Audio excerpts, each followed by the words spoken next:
The war wasn't supposed to reach the forest cities of Netherian, but it did. Like a plague of fire, the sky opened with screaming ships, and soldiers rained from the clouds. Trees that had stood for hundreds of years were split in seconds. Screams of both humans and aliens echoed across the valleys. It was chaos no one had asked for. Commander Halle was not supposed to be there. His drop pod had malfunctioned and thrown him far from his squad. The forest around him was thick and strange, glowing faintly with blue veins across bark and stone. His cums were dead. His weapon had shattered in the crash. He was alone in unknown alien territory, bleeding from a deep gash on his side. He pressed against a tree and hissed in pain. Blood soaked into his uniform. He didn't know how long he had before the local predators found him, or worse, the enemy. Rumors said the Netheri didn't kill invaders. They erased them, left not even bones behind. Halle didn't believe that. Until now, he stumbled toward a sound. It was not thunder or war. It was a soft hum, almost a song, carried by the wind. It wrapped around his mind like a blanket. He didn't know why, but it made his body move toward it, step by shaky step. Through the glowing mist, he found a structure half grown from living wood and half built from crystal. It pulsed with a soft light, no doors, no windows. Just a single, open archway.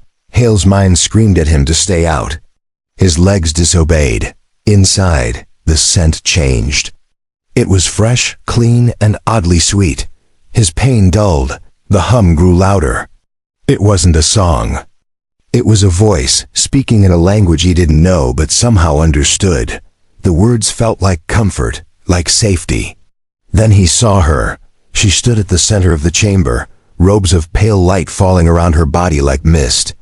Her face was hidden behind an ornate silver mask, smooth and flawless. Her skin, where he could see her hands and neck, was blue and luminous, like the moon reflected in water. Her long hair was the color of flame, cascading over her shoulders. She didn't look at him. She didn't move. But her voice was everywhere. He wanted to ask who she was. Instead, he collapsed. Darkness folded over his vision like a curtain. The last thing he felt was warmth on his side, pressure on his wound, and a single whisper close to his ear. "You should not have come here, human." When he woke, he expected chains or death. Instead, he found himself lying on a soft surface, his uniform removed, and his wounds dressed with glowing wraps. Light floated through the air in tiny orbs like fireflies. The room was quiet except for her presence. She stood beside him, silent, her mask still hiding her face. Her hands moved gracefully over a tray of tools, alien but gentle in shape. Halle tried to speak. She held up a single finger and shook her head slowly. He obeyed. Days passed, though Halle couldn't say how many. She never spoke, but she was always there. Her hands were careful. Her medicine worked. He recovered faster than any Earth tech could offer. He watched her, puzzled by the mystery. Why hide her face? Why care for a soldier of the enemy? Why was he still alive? At night, he heard voices outside. Deep, growling tones, arguing. Her kind did not want him there. "He is not one of us," one growled in the dark. "He is a spark of war. Let him die." But she always stood between him and the door, always silent, always still. Then came the day he asked her, not with words, but by reaching. His hand lifted, trembling slightly, to the edge of her mask. She didn't flinch. She didn't stop him. The mask was cold. The metal hummed faintly. When he pulled it away, the chamber fell silent. He expected horror, a beast, a disfigured alien face. Instead, what he saw made his breath catch in his throat. Her face was soft, shaped like no human's, but still full of grace. Her eyes glowed gold. Her lips parted, just slightly. Her expression wasn't anger or shame, it was relief. She looked at him for the first time, not as a patient, not as an enemy, but as someone who had broken a rule, yet earned the right to do so. For centuries, no one had seen her without the mask. It was forbidden, sacred. She had let him. Outside, the storm of war still burned. But in that small room, everything had changed. She was no longer just a healer. And he was no longer just a soldier. Asterisk. She turned away as soon as the mask left her face. Her hands trembled slightly as she took it from his grip and placed it gently on the crystal table beside her. The silence between them was no longer peaceful. It was heavy. Halle sat upright, watching her with caution. He felt no fear. What he saw was not some holy secret or terrible alien form. It was beauty. Strange beauty, but real, honest, the kind that felt wrong to look away from. She turned back slowly. Her glowing eyes searched his face for disgust, maybe even mockery. But he offered none. He just nodded once and whispered, "Thank you." The words carried weight. She seemed to understand them. The healer walked to the far side of the chamber. Her steps were slow, thoughtful. She stood near a tall pillar of blue crystal that pulsed faintly. Her hand touched its surface. Symbols lit up. A door formed silently. In the wall behind her, without turning, she spoke. Her voice was soft, rich, and laced with sadness. "You were not supposed to see me. No outsider ever has. Not in all the generations of my kind." Halle said nothing. He knew this moment didn't belong to him. It was hers. She stepped through the opening. Halle hesitated, then followed. The corridor beyond was alive with light, growing from the walls and floor. Plants glowed in strange colors. Every step echoed with soft vibrations. The air felt different, like it was aware of their presence. They emerged into a large atrium, open to the sky. It was night now, but the stars were not familiar. Constellations danced slowly across a purple-black sky. In the center of the space stood 6 alien figures in robes of deep green and gold. Their faces were hidden beneath smooth helmets. One of them stepped forward. His voice was cold and sharp. "You removed the mask. You have violated our sacred law." Halle opened his mouth to speak, but the healer lifted her hand. He stayed silent. She answered for him. "I allowed it. He did not take it from me. He earned it." Her tone was firm. The other aliens stiffened. There was a murmur of disbelief among them. One of the taller ones shook his head slowly. "This is unacceptable. He is human. A species of war. His kind burns planets and calls. At peace, he cannot stay." The words were a command, not a suggestion. But the healer didn't move. She took a step forward instead. Her voice was calm. "This one saved nothing. He came here alone. He was wounded. He asked for nothing. And in return, I showed him who I am." There was silence again. The air itself seemed to hold its breath. The alien leader looked toward Halle. "Do you understand what you've done? Human? Her face is not for your kind. To see it means more than you know. It means bond. It means fate." Halle didn't flinch. "Then tell me what it means. I won't run from it." A wave of tension passed through the group. One of them, shorter than the rest, turned away and left. Another let out a low, disapproving sound, but none attacked. None dragged him out. That surprised Halle the most. The healer turned to him and nodded once. "Come," he followed her again. Deeper into the living structure. This time, the path led downward, spiraling through thick roots and glowing veins. It felt like entering the heart of a giant creature. At last, they stopped in a small chamber. No walls. Just curtains of living moss and crystal threads hanging around them. A pool of water shimmered in the middle. She knelt beside it and looked at her reflection. "My name is Shira," she said finally. "I am the last of the original healers. The last mask-bearer of my line. We were taught to never show ourselves. Never let our faces be known, not even to each other."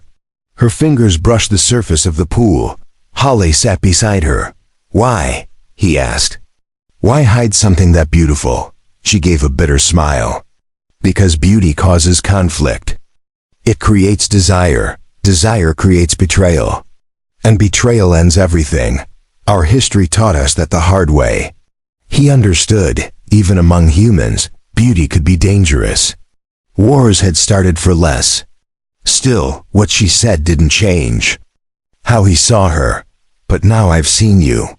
And I don't regret it." Shira looked at him and nodded once. "Then you carry a weight now. Whether you want it or not, you will be marked. Others will know, and not all will accept it." Her voice held no threat, just warning, but Holly didn't step back. He leaned forward instead. "I don't care what they accept. You saved me, you trusted me. And I'll stand by that, even if your world turns on me." She looked at him again, long and deep. Then, for the first time, she reached for his hand. Their fingers touched gently. Warmth passed between them. In a galaxy filled with war and death, two beings from opposite worlds found something rare: trust, understanding, and something more neither had a word for yet. The next morning, the chamber felt colder. The light from the walls was dimmer. Shira stood silently, staring at the surface of the still water. Holly watched her from where he sat, unsure if she had slept at all. Something had changed, she finally spoke. "They will send for me, the council. They will demand answers. They will question my choice. And yours." Her voice was calm, but there was a tension under the surface that hadn't been there before. Holly stood and walked over to her. "So let them question it. I'm not afraid of their words." Shira looked up, her golden eyes flickering. "It's not just words they use. Their judgment carries law. And law carries punishment." Holly clenched his jaw but said nothing. He followed her through a new path leading out of the chamber. The walls here were darker. The light was colder. Symbols glowed faintly, moving and shifting like living things. Shira pressed her palm against a door made of woven stone. It opened without sound. Beyond it was a room unlike the others. Cold crystal in sharp angles replaced the soft natural curves of the previous halls. At the center stood a throne, but not one of power. This was a seat of judgment. 6 figures entered from the far side, cloaked in gold and silver. They moved slowly, with purpose. Their faces were hidden behind masks carved from stone and bone. They surrounded the throne and stood in a circle. Then one spoke. "You have violated the covenant of silence. You showed your face to an outsider, a soldier of the human worlds. You broke the sacred veil." The voice was neither male nor female. It echoed in the chamber like a wind through dry leaves. Shira didn't bow. She didn't deal. "I chose to show him. I chose to let him live. He is not like the others. He is not a weapon. He is not a thief. He was broken and asked for nothing. I gave him healing and truth." The circle of judges was still. Then a second voice joined the first. "Truth is not yours to give. It is bound to tradition. You do not carry the right to reveal it alone." Holly stepped forward, fists clenched at his sides. "Then punish me, not her." I removed the mask. The room went silent. Even the air seemed to stop moving. One of the judges stepped toward him. "You speak as if you understand the weight, but you do not. You are not bonded to our ways. You are not of our kin." Shira stepped between them. "He understands more than many of our kind do. He respects what I am." He did not take. I gave. Her voice rose slightly. For the first time, the strength in it silenced the council. Judges spoke quietly among themselves. The whispers were in a language Holly couldn't follow. Finally, the first judge raised a hand. "There is one path forward. The right of trial. If the human passes, the bond stands. If he fails, the memory of her face must be erased." Shira froze. Holly looked at her confused. "What's the right of trial?" She turned to him slowly. It is a test. One made to break minds. To see if a soul is worthy of carrying sacred truth. Few survive it. I'll do it, Holly said without hesitation. If that's what it takes to protect you, I'll face whatever trial they throw at me. Shira's hands tightened at her sides. Her lips parted, but she said nothing. She only nodded once. The judges stepped aside and opened a new door behind the throne. Darkness spilled out. Cold wind rushed into the chamber. Holly stepped forward, without looking back. Before he entered, he turned to Shira. I'm ready. She looked into his eyes and whispered, don't lose yourself. Inside the trial chamber, there was no sound, no light. Only endless shadows shifting across the floor. The walls closed behind him, then something pressed against his mind. Not a touch, but a force. It dug into his memories, his regrets, his fears. He saw fire, faces he had failed to save, missions gone wrong, friends screaming through static as explosions silenced them. His hands shook, his knees buckled. The chamber dragged out every sin he had buried, every loss he pretended didn't hurt. But then came a light, small, soft, a memory. Shira's hands, her voice, her eyes looking at him not with fear, but with faith. It anchored him. He stood up slowly. The weight in his chest didn't vanish, but it no longer crushed him. I am not perfect, he said aloud. I have failed. I have hurt, but I carry those with me. I learn from them. And I choose to be better. The darkness didn't respond, but the cold faded. The silence lifted. When he walked out of the chamber, Shira was waiting. The judges stood in silence. One by one, they bowed their heads. No words were needed. He had passed. Asterisk. They walked side by side through the crystal corridor, but neither of them spoke. The trial chamber had taken something from Holly. Not his strength, but a piece of silence. He felt it still pressing on his chest. Shira didn't ask him what he saw. She didn't need to. The trial was not about visions. It was about survival, endurance, truth. If he had walked out, it meant he had faced all of it and still stood. When they reached the outer garden, the sky above had shifted to morning gold. The stars were gone. In their place hung soft clouds and drifting lights that shimmered like feathers in the wind. It should have felt peaceful, but they were not alone. Waiting beneath the tall glowing trees stood a new group. Not masked, not robed. These were warriors. Tall, armored, and silent. Their leader stepped forward and removed her helm. Her face was pale blue, marked with sharp silver lines. Her eyes glowed red instead of gold. She looked at Shira, then at Holly. So this is the one who was allowed to see. The one who passed the sacred trial. What a rare sight. Shira nodded once. Commander Orus, this is Holly. He's under my protection now. His presence here is accepted by the council. Orus smirked. Council rules do not bind the battlefield. War does not care for old rituals. Holly tensed. The soldiers behind.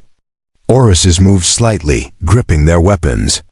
Shira stepped closer to him, placing herself between them. He is not your enemy. He is not your prey. He is a survivor, and he carries the truth of my face. Orus stepped forward until she was only inches from Holly. Do you know what that means, human? Do you know how many would kill to see what you have seen? You walk with fire in your hands. And fire burns. Holly didn't blink. Then let it burn. I didn't ask for this, but I won't run from it. I saw her because she let me. That's more honor than most warriors ever earn. The words made a few soldiers glance at each other in silence. Orus gave a dry laugh. You've got teeth. I respect that. But words are wind. Let's see if your spine matches your tongue. A duel, you and me. If you win, we walk. If I win, you leave and never return. Shira opened her mouth to protest, but Holly stepped forward. I accept, he said calmly. No weapons. Just skill, Orus nodded. As it should be. She removed her chest armor and rolled her shoulders. Halle stepped into the clearing. The other soldiers formed a wide circle. Shira remained at the edge, eyes locked on him. Orus moved first. Quick, precise, testing his footwork. Halle blocked the strike and countered with a low sweep. She jumped over it and spun with a kick. He ducked and stepped back. Their rhythm grew sharper, faster. Muscle against muscle. Will against will. Neither held back. Halle moved with a soldier's training, controlled and steady. Orus's fought like a dancer trained in war, every move fluid, but deadly. Minutes passed. Blood trickled from a cut on Hale's brow. Orus's had a bruise forming under her eye. At last she lunged. Halle sidestepped and caught her arm. He used her momentum and brought her to the ground. He didn't strike. He stepped back and offered his hand. She stared up at him, breathing hard. Then she took it. The circle broke into quiet murmurs. Orus's stood and wiped her face with the back of her hand. You fight like you've lost too much to lose anything else. I respect that. She turned to Shira. He is yours now. For better or worse, Shira didn't speak. She just gave a slow nod. Orus's raised her hand, and the soldiers melted back into the forest. In seconds, only the two of them remained in the clearing again. Hal sat on a fallen crystal branch and wiped the blood from his face. They really don't like outsiders here. Shira sat beside him, her voice low. You faced one of our best and didn't fall. You proved yourself. But it won't be the last test. He looked up at her. Will you still stand with me? She answered without pause. Until your path ends. Or mine, Halle smiled softly. For once, it felt like something in the galaxy was solid beneath his feet. That evening, they returned to the sanctuary. The elders said nothing. The warriors did not return. But word had already spread. The human had seen the healer's face. The human had survived the rite. The human had defeated Orus's.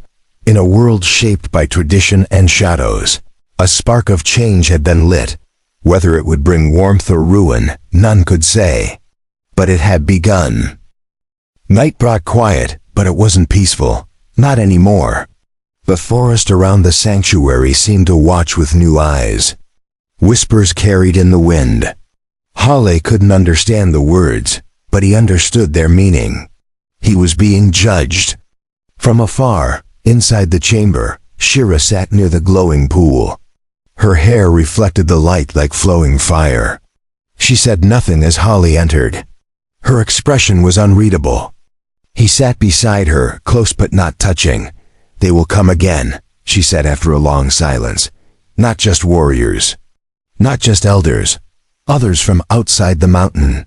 Those who believe I have broken more than law. They will want to unmake what we've started. Halle leaned forward, elbows on his knees. Then let them come. I didn't survive all this to run away now. She turned her head slightly, her eyes meeting his. You still don't understand what this means to my people. To remove my mask is to claim a part of me. I didn't claim anything, he said firmly. You gave it. That's different. She studied him for a long moment. Then softly she replied, to them it's the same. They remained like that, locked in the space between words, until a knock echoed through the outer chamber. It wasn't the hard strike of soldiers or the gentle chime of attendants. It was something else. Something old. Shira stood and walked toward the entrance. Halle followed her through the archway into a long hall where the walls glowed with shifting patterns. At the end stood a figure taller than any Halle had seen among the Nithari. The figure wore no mask. His face was marked with glowing white tattoos. His eyes were pure silver. His hands were bare, claws long but polished. He held a staff carved with ancient symbols. Shira stopped and bowed her head low. Halle did the same. Instinctively, High Keeper, Shira said quietly. You honor us."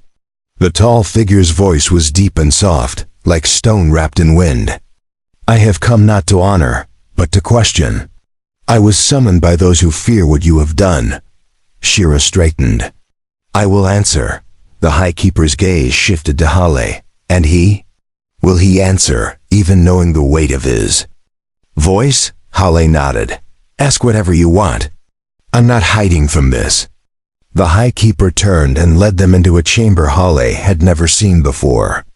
It was vast, filled with hanging lights and vines of crystal that hummed gently. At its center was a tree unlike any other. Its bark shimmered like glass and its roots pulsed with blue energy. "This is the memory tree," the keeper said. "It remembers all who speak before it. It holds no lies. It accepts only truth." Hale stepped forward, unsure of what was expected. Shira gave him a slight nod. He placed his hand on the bark. Memories flooded his mind. Not his own.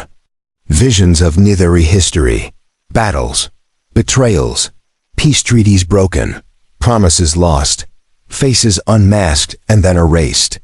The pain of truth, the risk of trust. Then silence returned. "Now speak," the keeper said. "Tell the tree why you touched what was sacred. Tell it why you look upon her face and still stand." Hale took a breath. "Because I was dying. Because I needed help. And because she helped me. Not out of duty, not out of fear, but choice. I didn't force her. I didn't ask to see her face. But when I did, I saw someone who didn't flinch. Someone who wanted to be known. And I carry that moment with respect, not shame." His hand remained on the bark.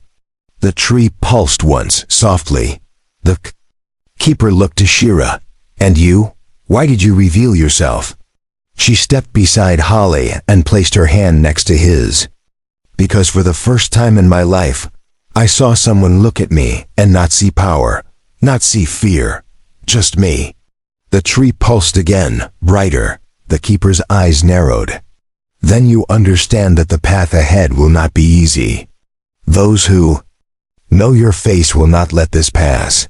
Your bond with him may bring more fire than healing." "I know," Shira said without hesitation. "But I will walk it anyway." Hale looked at her, then added, "We'll walk it together." The tree pulsed a third time, a final time. The keeper turned and raised his staff. "Then it is done." As they left the chamber, Hale felt the weight of something new on his shoulders. Not just survival, not just trust, but legacy. The memory tree had accepted their truth. Now the world would have to decide what to do with it.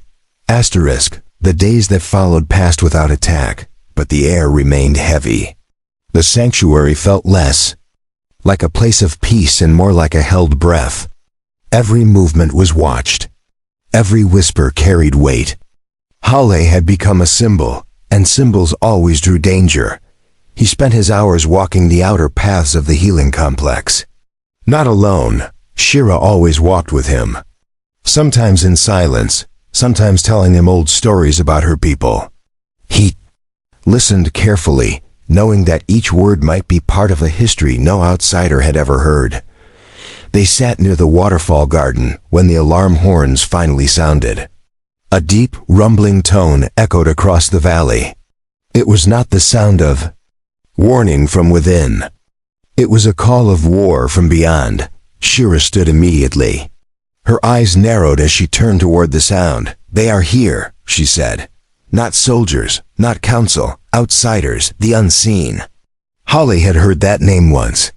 In the whisper of Oruses, in the warnings buried in Shira's voice.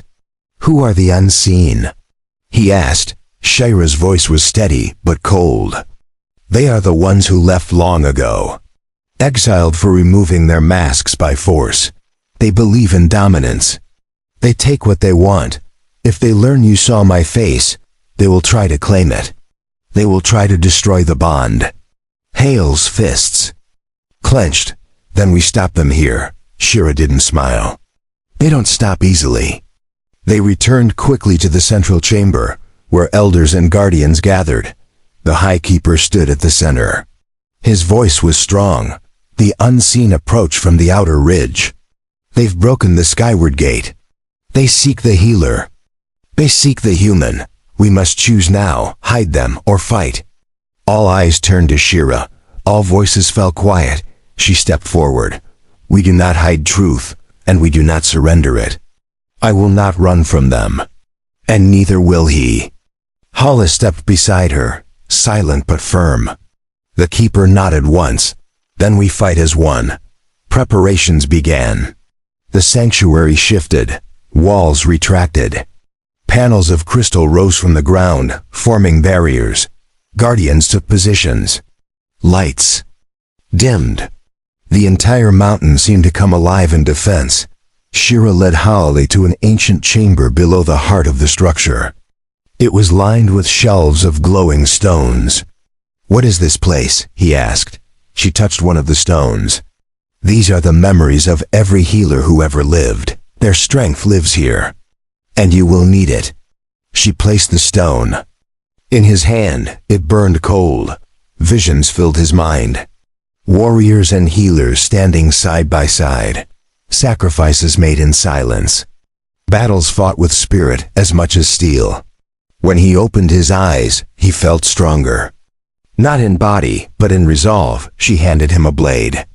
It was unlike anything he had used before. Carved from black bone, wrapped in silver lines, pulsing faintly. "This is the song blade," she said. "It hums with the will of the bearer. If your heart is true, it will answer." They climbed to the outer wall as the first sounds of impact rang through the valley. The unseen came without warning. Sleek, dark figures leaping from shadow to shadow.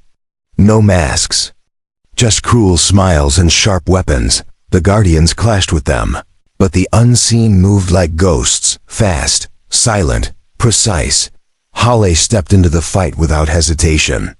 The song blade sang in his hands. A high, clear tone with every strike. He moved with balance he didn't know he had. Shira fought beside him. She didn't use a weapon. She used light. Her hands glowed, weaving threads of power through the air. Where they touched, wounds closed and enemies faltered. Together, they formed a storm. The battle spread across the terraces. Cries rang through the air. Crystal shattered. Vines burned. Still they fought. Still they held. But the unseen did not stop. Their leader, taller and crueler than the rest, stepped forward. He pointed at Hale. "You do not belong here. You are a thief of secrets. You saw what no outsider may see. You carry what must be broken." Hale raised the blade. "Then break me." The unseen leader laughed once, then charged. Their blades met in a clash that shook the stone underfoot. The song blade screamed with each strike. Hale fought with everything he had. Training, pain, memory. Behind him Shira channeled the strength of the healer line, wrapping the blade in light. In one final strike, Hale drove the song blade through the enemy's chest. The unseen leader staggered, then fell to his knees. The light from the blade flickered, then faded. The other unseen paused, then vanished into the mist. The battle was over. The guardian stood bloodied but unbroken. Shira moved to Hales, sighed and placed her hand on his chest.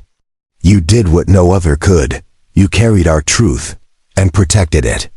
Hale leaned against her, breathing hard. As the sun broke through the clouded sky, the valley began to heal. But something had changed. Forever, the healer's mask had been removed, and the truth had chosen to fight back. The days that followed were unlike anything the sanctuary had known before. The sky above the valley cleared. The mist no longer clung to the trees. The mountain no longer whispered warnings.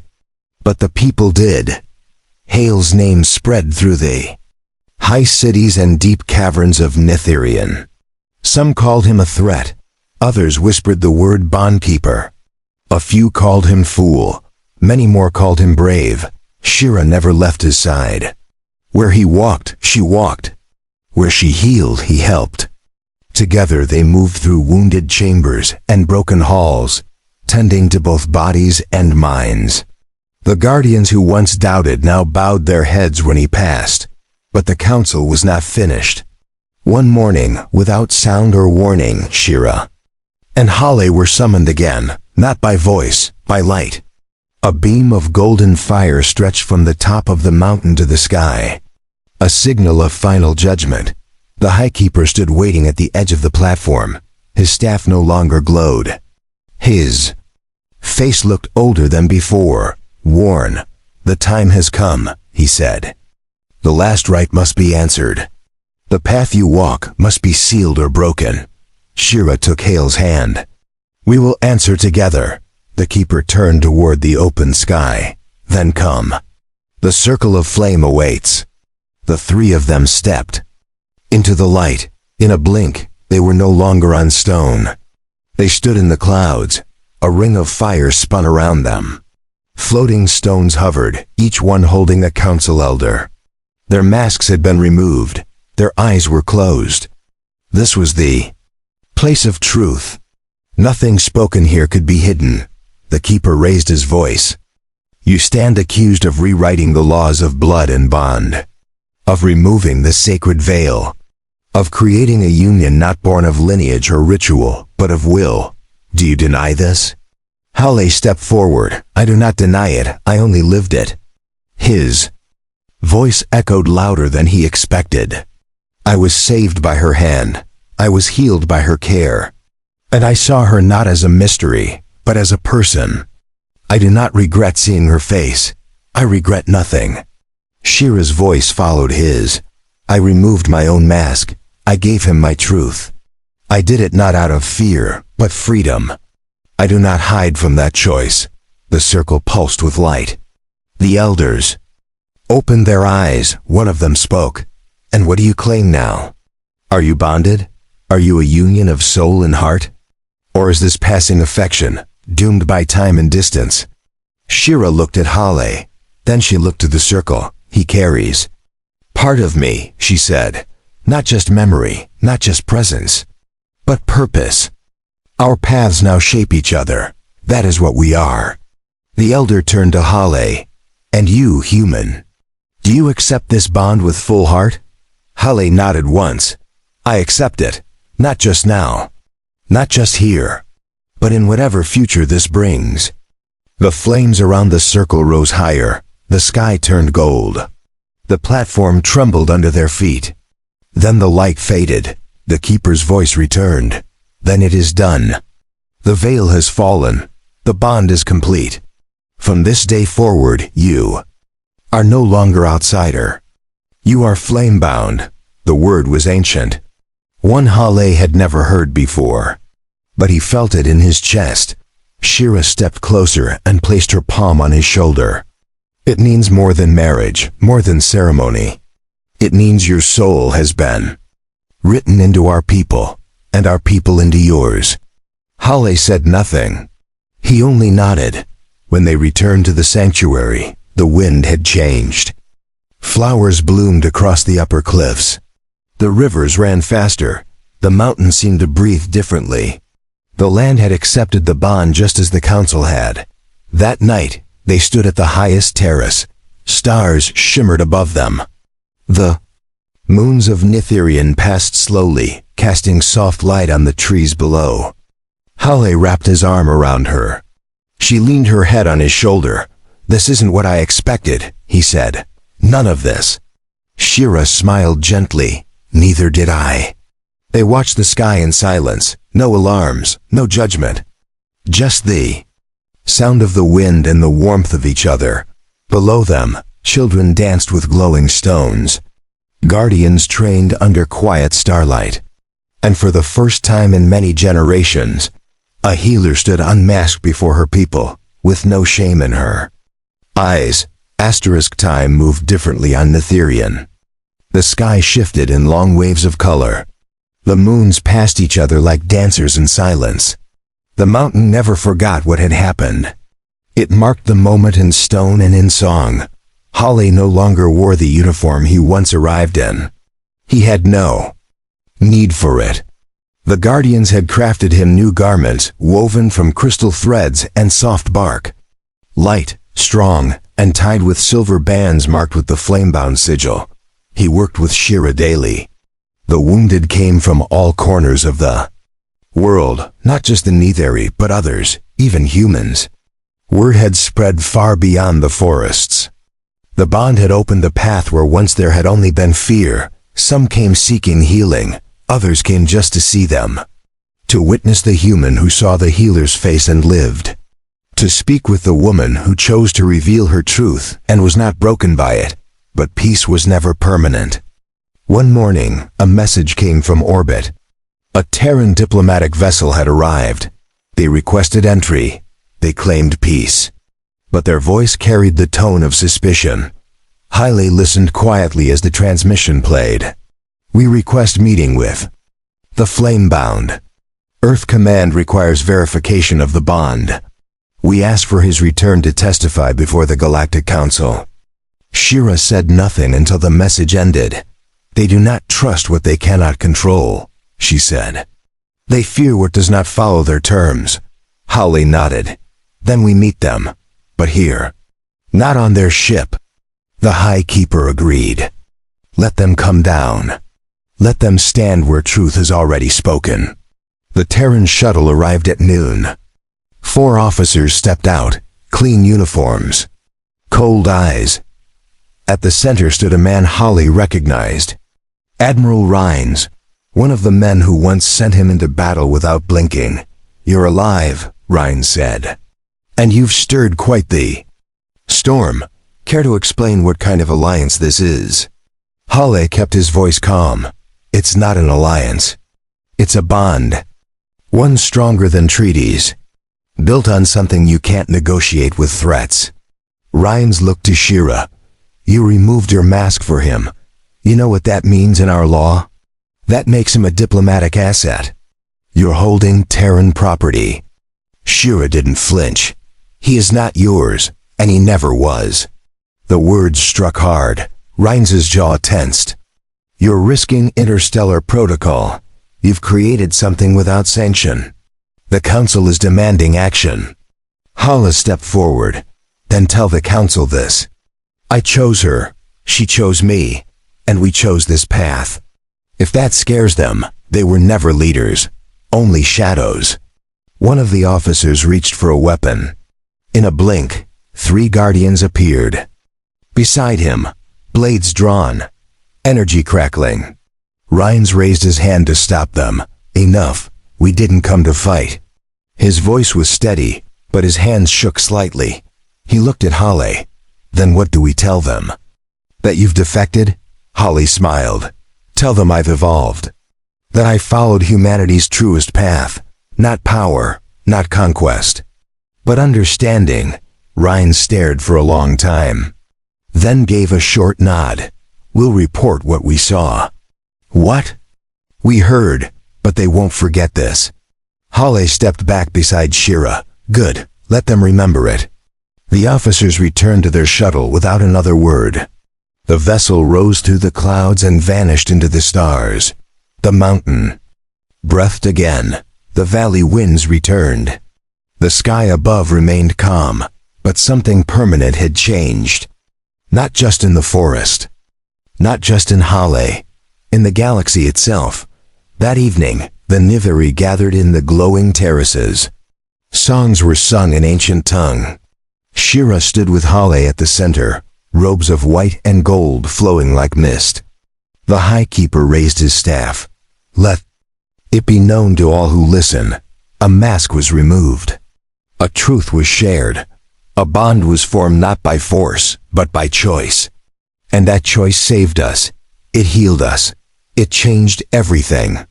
The crowd responded not with noise, but with silence. Powerful and deep. Shira turned to Haile. Her voice was soft but clear. This was never about one face, one mask. This was about what happens when 2 different hearts choose to stop hiding. Haile took her hand and held it in both of his. The stars above burned brighter. The world below grew quieter. For the first time in many lifetimes, a healer stood. unveiled, and a human stood unchained. Together they faced what came next, not alone, not afraid, but united. The mountain did not forget, and neither would the stars.